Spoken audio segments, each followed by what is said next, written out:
the nostalgia, Critic. I remember it so you don't have to. Well, seeing how this is February, the month of romance based around a saint that your uniquely lazy ass will never bother to research, I think we should dedicate this enchanted time of year to the month of love. And what better way to start off this month of love than the love one gives to a child? No, and your jacuzzi of barbed wire in hell is waiting for you. No, I'm talking about the love from parent to child as demonstrated in The Odd Life of Timothy Green.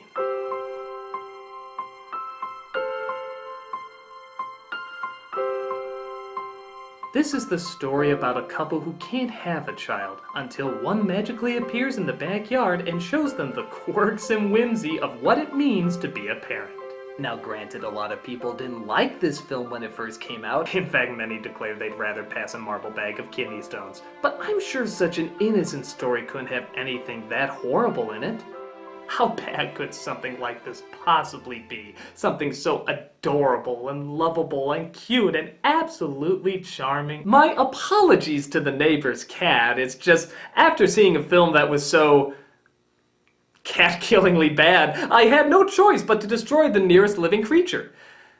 I mean, wow. Wow! God, Jesus, wow! Heaven above, Lord, shit, fuck, wow! This film is horrendous! I mean, it's god-awful! I could rip into this shit storm so much that... That's exactly what I'm gonna do! This is the odd, terribly disturbed life of Timothy Green. I'm sorry, Waffles. The film opens with a couple played by Jennifer Garner and Joel Edgerton, who are filling out the paperwork to apply for adopting a child. Oh, wait. You didn't answer what makes you qualified. Oh, we know. There wasn't much space. We had so much to say. Okay. Idiots. Word of advice. If your reasoning wouldn't work on your second grade teacher, chances are it wouldn't work on the United States Adoption Services. I mean, really? There wasn't enough space? That's what you're going with? Imagine using that excuse somewhere else in life. Here's my test, Mrs. Travers. You failed to answer every single question listed. I know. I just had so much information I could put down for all of them, I decided not to. I'm sorry, that means you get an F. As in, fantastic. No, as in failed. As in failed not to be fantastic. No, as in you failed the test. As in I failed the test of not failing the exam you so currently gave to me. Why are you still here? I need a mommy. So they convinced the adoption agency to listen to their story about why there wasn't enough space. You're gonna find it hard to believe. This all began last September. It turns out the doctors say that Garner is unable to get pregnant, which forces them to drive back to Stanleyville, the pencil capital of the world. Ooh. Oh, and I'm not kidding. They really want you to remember that Stanleyville is the pencil capital of the world. They show countless footage of pencils being made. They have a soccer team called the Erasers. Edgerton works for a pencil factory. Garner is a tour guide in a museum dedicated to pencils. By the time the movie is over, you want to eat the goddamn things. But our couple doesn't seem to have much of an appetite, as they're still heartbroken about Garner being as unfruitful as their vegetable garden. I can't do it. I can't move on. Then move out of the way. For years, we've been thinking about what our kid would have been like. We could move on tomorrow, just for tonight. Can we have a kid? You know, this might sound like a fucking radical idea, but why not an orphanage?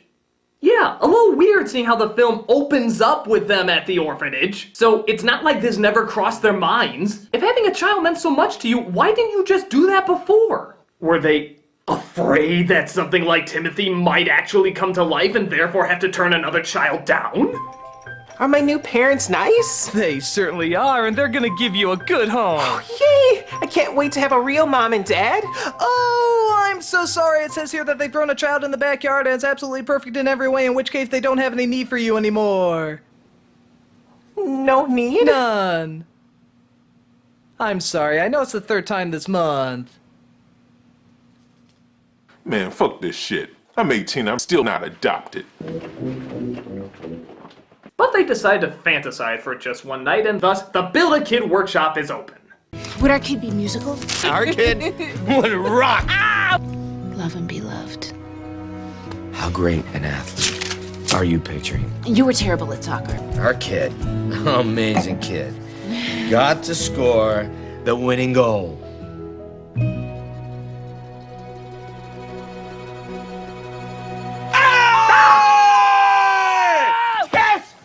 Okay, could you not show how in tune you are in such a loud, scary way? So they put their drawings of butt vaginas in a box and buried in the backyard, convinced they can now move on with their lives. But then... So we get our first look at Children of the Corn, who has leaves on his ankles and apparently is thoroughly convinced that he has always belonged to this couple. Call us Mr. and Mrs. Green. Mr. Green. Not many people do, but... Mom. Really? Dad.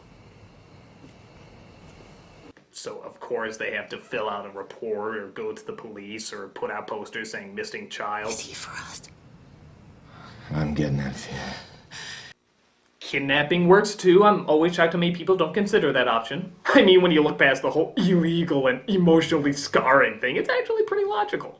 You know, you can turn them into the authorities, guys. It's not like E.T. They have walkie-talkies now instead of guns. Oh, wait. They changed it back in the DVD version, didn't they? Run, Timmy, run! So Garner's sister shows up the next day, and our new parents try to explain the appearance of our little friend. It was all very sudden and kind of miraculous. I mean, I thought you were trying to have a real kid. Let's add her to the list of horrible pieces of human shit in this film. Trust me, the list will grow. In fact, there's one right now, Edgerton's father, who apparently spent most of his time away from his son, who has resented him ever since. But Timmy hopes he can win his grandfather over with a trailer shot.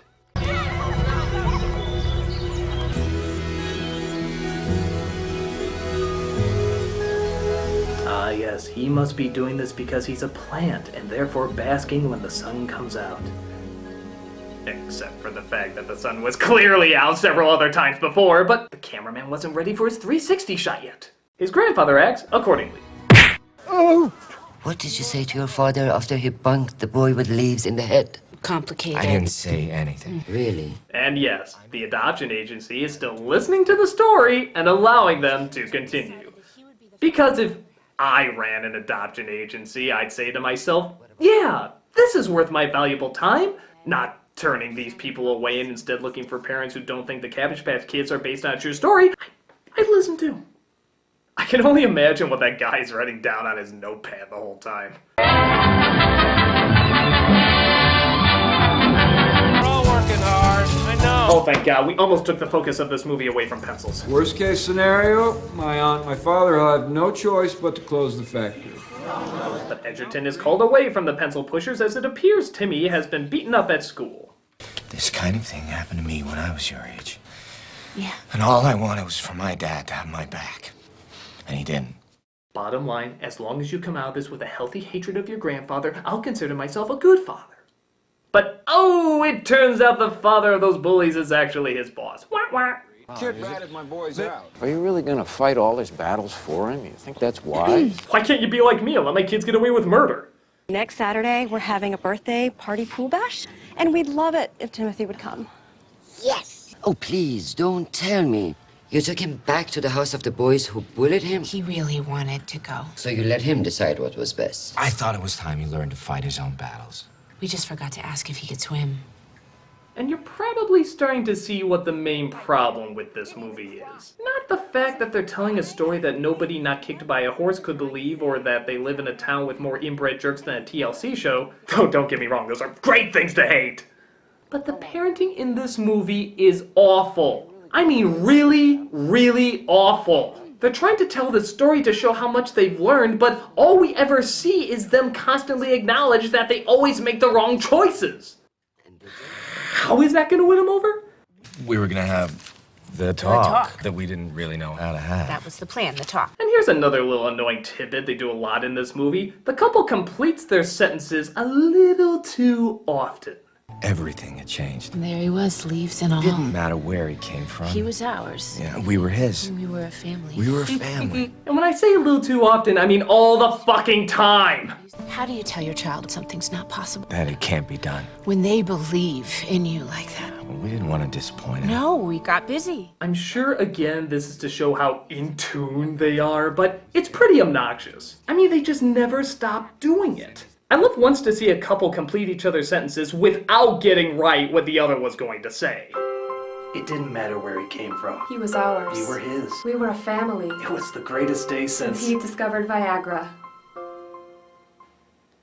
That wasn't what... A penis should look like, until he started taking it. Maybe if you let me finish. He would say all the time, but nothing ever came out. I don't think we should talk about this. Without visuals. Jesus Christ! He would cry every night until I showed him the online ads. Damn it, honey, this is already hard enough! What's the name of the brand we got? This is... Why we can't have children.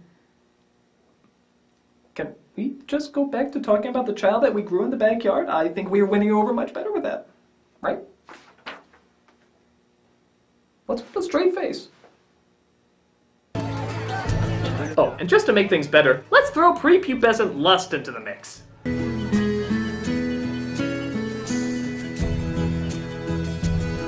I think one of my stems is beginning to grow.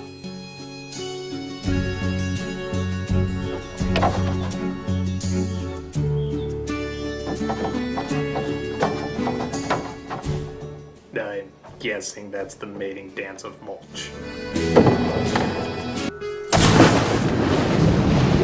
Timmy seems to stay underwater for a while, and since the world's greatest parents are nowhere to be found, the girl dives in after him, ultimately discovering Timmy's little secret.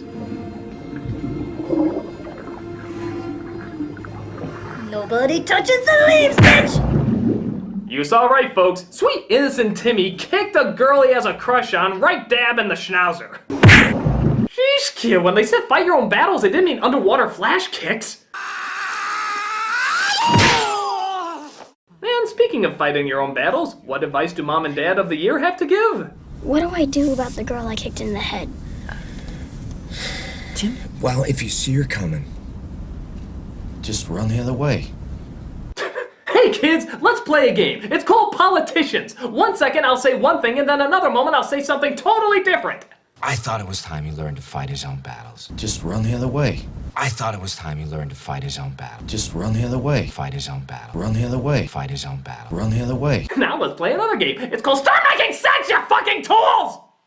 But she takes the whole having leaves on his ankle thing unrealistically well, as it turns out she has a jelly stain in the shape of Wisconsin on her chest. So I guess that means they have something in common. Of course, her secret is minor and pedestrian, where he is a living abomination of nature. But we have to have something for this forced romance to go off of.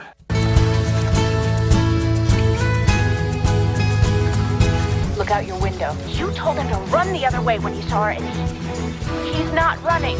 But Timmy's parents don't like this at all, because I have no fucking idea. We don't know a thing about her, she's done nothing wrong, and yet they advise Timmy to constantly stay away from her. There are so many girls. It would be a mistake to focus on just one fish. What we're trying to say, son, is stay away from the girl we know nothing about. Exploring her differences could only get in the way of isolating her more. Ugh, this movie's too hard to watch, and I need a break. We'll be right back after these people try to sell you something.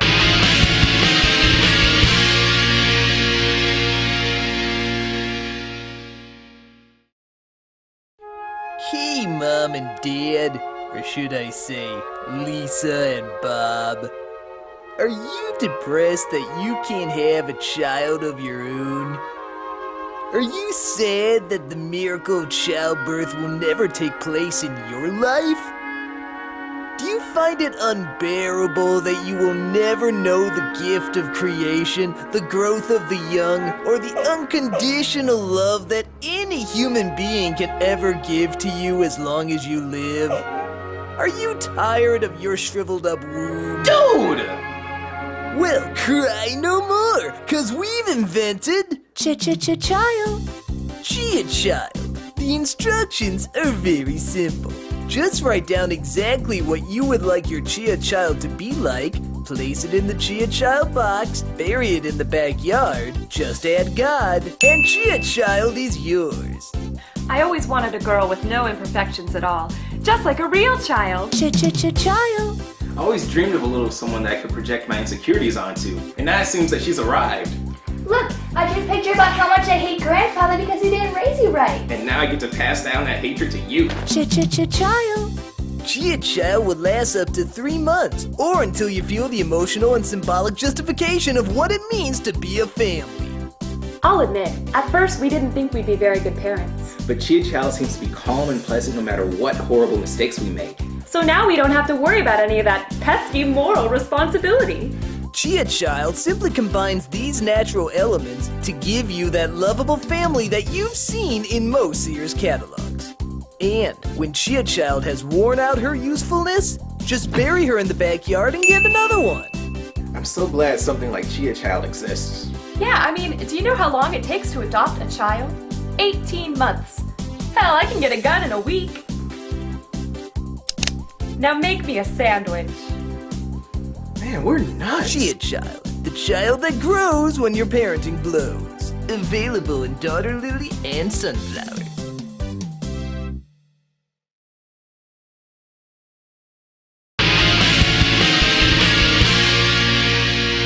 Here's another smart move. They signed Timmy up for soccer class, even though he has no talent in the sport and doesn't really have much interest. Even rappers are looking to tell their wives their I Did a Damn Kids movie agree. This would be really good for him. Well, this is the best possible way for him to make some friends. Coach Cal doesn't see it. Coach Cal likes speaking to the third person. Coach Cal thinks if an old crusty white man like Bob Dole can do it, Coach Cal can too. But Coach Cal signs him up anyway because Coach Cal likes losing? Excuse me, Coach. I just want to say that I'll be working with him around the clock if necessary, just to get him, Oh, to the tell next me you're level. not those kind of parents. The type to get over-involved, over-invested. We are definitely not those kind of parents. We never get invested in what our kid does. He almost drowned the other day. Then we won't have a problem. Well, this is all fine and good, but can't we find some way to bring this back to pencils? That Halloween, your mom went as a pencil. It feels to me that with a pencil, anything is possible. That is so true. Yes! Pencils are lead-filled goddesses of the universe, and don't you forget it! To think that we may not be making these anymore. Why not make a new kind of pencil? Didn't you hear? The pencil is already perfect! To redesign it will be to redesign Avalon. So they decide to make a new pencil, one made entirely out of leaves. Yeah, I know, I call bullshit too. But not as much bullshit as this scene, where Garner takes Timmy to her work, and her boss, played by Diane Wiest, is not thrilled about her new portrait.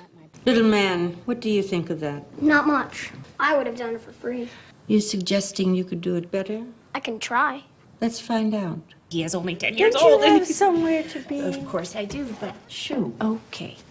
Just leave me in a room alone with your son, who I've only known for a few minutes, and yet I am instantly forcing a challenge onto.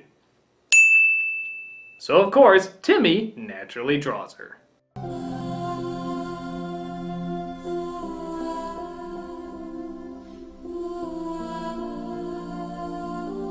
My heart was pounding the whole time. It was the most erotic moment of my life. Of course, the picture looks great, but unfortunately he adds a little too much detail in the goat chin department. Watch Garner, once again, be a great role model for her kid. So, what else aren't you telling me? Sometimes you wear plaids and stripes that clash. Your one joke that you always tell. It's not funny. I have tried so hard to like you, but if someone asked me to be a pallbearer at your funeral, I would tell them, not by the hair of my chinny chin chin. And furthermore, Cindy lost her job. I lost my job. Oh, that's fine. I mean, at least you still have the other job that we've been discussing the last hour and a half is gonna go out of business and most likely leave you financially stranded.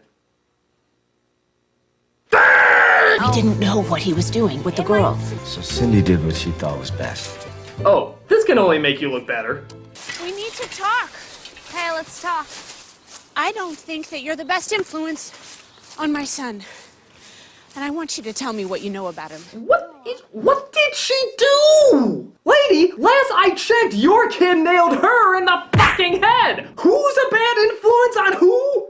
it's a hard world to be different in. And I don't want him to be hurt by you or anyone. I won't let it happen. I see the way you pay attention to him and show concern in his life. I think it's sick. So she finds out they were building a little hideout for each other and that the girl she had no reason to hate, surprise, she has no reason to hate. So maybe this will teach her not to be so hasty with her decisions, even with her contrived, unrealistically nasty sister. Did you know Timothy is gifted? How so? He always finds a bright side. Well, that'll get you into college. He's a great artist. Well, look where that got you. I have to say, I am... I'm listening. I'm just checking to see if my name's replaced the C word yet. He's musical. Really? Yeah. So she makes up a lie about her son, and wouldn't you know it, the sister calls Timmy up unexpectedly at her recital to have him play something. Sit back and enjoy the musical stylings of Timothy Green. You know what? We're running late. No, Mom, it's okay. You know what? It's fine, Mom. Okay, for the record, just because you make one the spawn of Satan doesn't make the other one a good human being. So, how will Timmy get out of this one?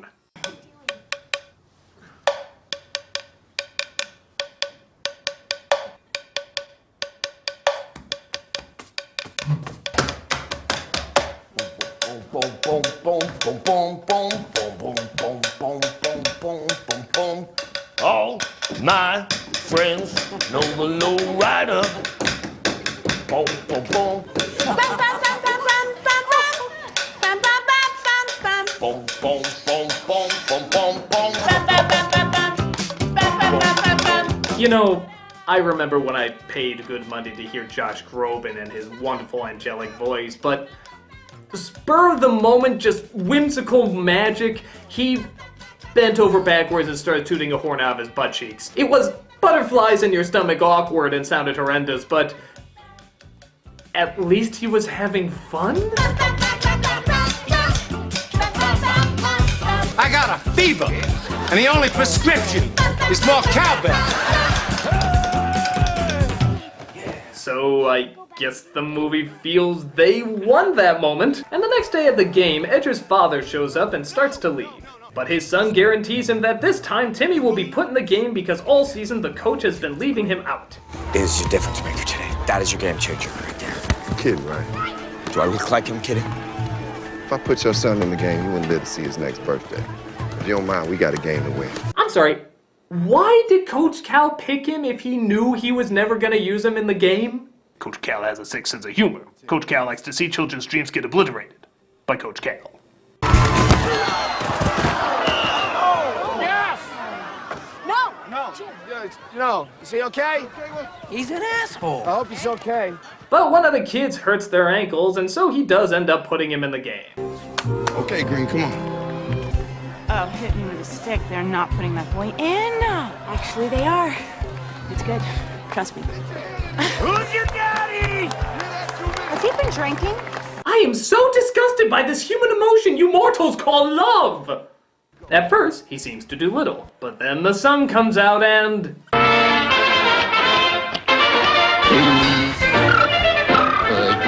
Special delivery. Just like we practiced. I don't believe it. Oh, believe it, sister. For years I've been listening to how perfect your kids are. Oh, look at that. That kid is mine. I could have been like that because I had skills, but no. Oh, that's what it's all about. Our kid accomplishing goals set by other people's standards. And look, he even makes the winning shot for the other team. Yeah, that's right. You thought that cliche died with the 90s, but nope, Disney brought it back. Do you get it though? Do you get it? In the opening, they predicted that their boy would shoot the winning shot. It just happened to be for the other team. No, you should have been more specific on your boy growing cards. Stop. Your time's up. You have to let us finish. You have to hear the whole thing. You Listen, have to. Excuse me, with all due respect, we're not leaving.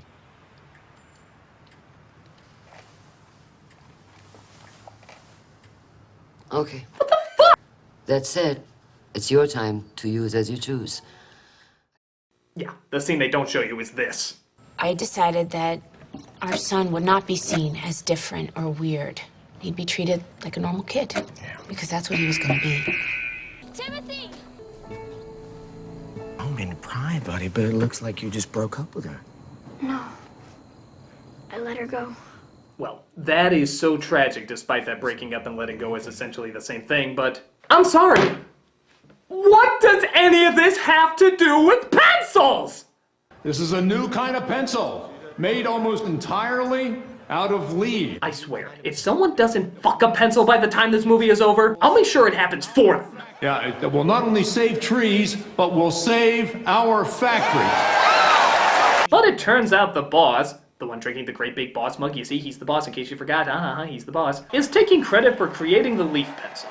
But Timmy stands up and tells the truth. The new pencil was thought up by my parents, Jim and Cindy Green. Oh, look here, it's the boy who kicked the winning goal for the other team. Children are to be mocked and shamed. Do not pick on my son. If you ever so much as even look at him funny, you will have to deal with me. And me. I'm here for my last-minute redemption.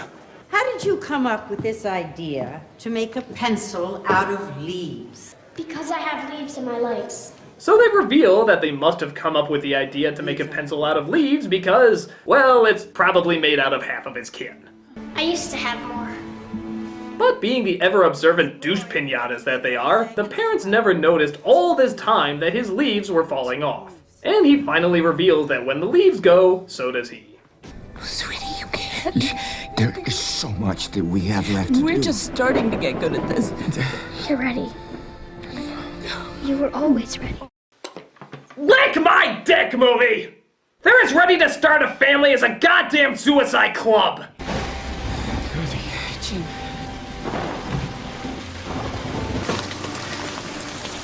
So he vanishes, presumably going to the great fertilizer in the sky, and our now childless parents finish their tale. Thank you. I think that's all we'll need. That's it? Thank you. I'm going to call the phone service and get the mental ward on speed dial. So, if you worked for an adoption agency and heard a story that was so bizarre that even Rod Serling would start chewing his balls off in the middle of it, also taking into account that the parents have done nothing but proven how incompetently unprepared they are to take care of a human being, would you allow them to have a child in their custody? Of course you would! I'm surprised they didn't give him 6, 10, hell, half of the orphanage to look after. Yeah, I believe it. I fucking believe it. Wow. Just wow. You know, let's assume just for a moment that this story that would have gotten tons of media coverage didn't make it to the attention of the adoption agency, and they did the research and found that it checked out. The reason that these two should not be allowed to have a child is explained in one scene shown earlier. What would you do differently? We'd make better mistakes. Better? Different. Not the same. New. New mistakes. That's what we do. Isn't that how you know you're a parent? So, your argument is you fucked up, you're glad you fucked up, and you will continue to fuck up in new and spectacular ways. No! No! You make mistakes so you can learn from them, not so you can make more mistakes! Are you fucking high? Sure, everybody messes up. It's gonna happen, but it happens so you can get better and make the right choices. These two never got better at what they did. If anything, they just got worse and worse. Why? Because they never learned that you're supposed to learn. You wanna know one of the most important things you can do for your kid that these parents almost never did throughout this entire film? Ask your kid questions. Think about it! They almost never did it! Right down to, where did he come from? What do you know? Say, you seem to know a lot about this stuff, but seem very mysterious about it. Would you mind telling us that? What are your likes? What are your dislikes? Fuck it, we're signing you up for soccer. Do you play any instruments? Fuck it, go up there and play something. Who's that girl? I don't care, stay away from her. It's why they never knew anything.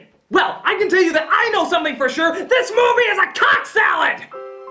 I feel bad because I know the actors are trying. Hell, the kid is actually even pretty good in it. But I'm sorry, no amount of acting skill can save something this horribly put together. It knows what it wants to say, but has no idea how to say it correctly. It's a bad vegetable that should be turned in for better produce. I mean, hey, everybody should get a practice kid before they get a real kid to try out on. Well, maybe not everyone, just these sick, selfish idiots! I'm the nostalgia critic guy, remember? So you don't have to.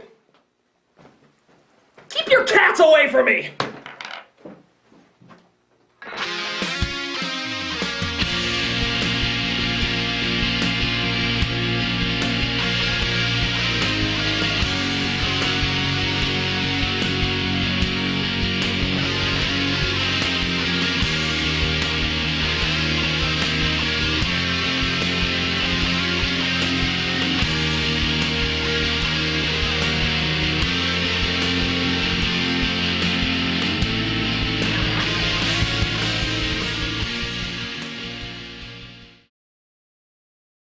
Coach Cal doesn't see it.